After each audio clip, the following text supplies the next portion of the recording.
நீங்கள் ஆசைப்பட்டு சந்தோஷமாக பிரயாணம் சிறப்பாகவும் இருப்பதற்காகவே ரொம்ப கடினப்பட்டு தான் வாங்கிடும். கார் வாங்கியிருப்பீர்கள், அந்த கார் உங்களுடைய கார், ஏன்னா நீங்கள் கஷ்டப்பட்டு வாங்குனீங்க.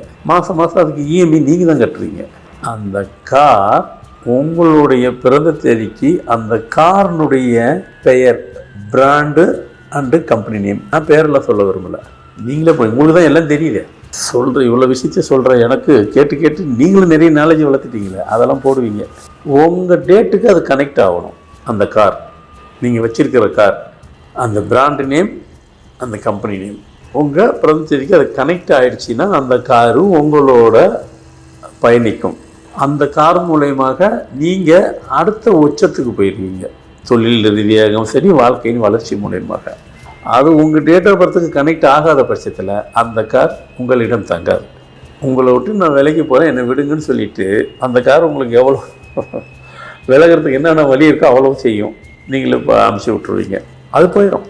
அது இஸ் ட்ரூ, அது உண்மை, அது மறுக்க முடியாத உண்மை. அது ஆனால் சில கார் இருக்குது, அதெல்லாம் வேறு லெவலில் இருக்கும்.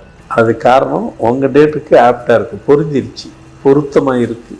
அப்போ பொருத்தமாக உள்ள காரை நீங்கள் உங்கள் பிறந்த தேதிக்கு பொருத்தமாக உள்ள பிராண்டு அண்டு கம்பெனியை வாங்கிட்டீங்கன்னா அந்த கார் மூலயமா உங்கள் வளர்ச்சி அசுர வளர்ச்சியாக இருக்கும். கஷ்டப்பட்டு தான் வாங்குறீங்க, அது இல்லைன்னு சொல்ல.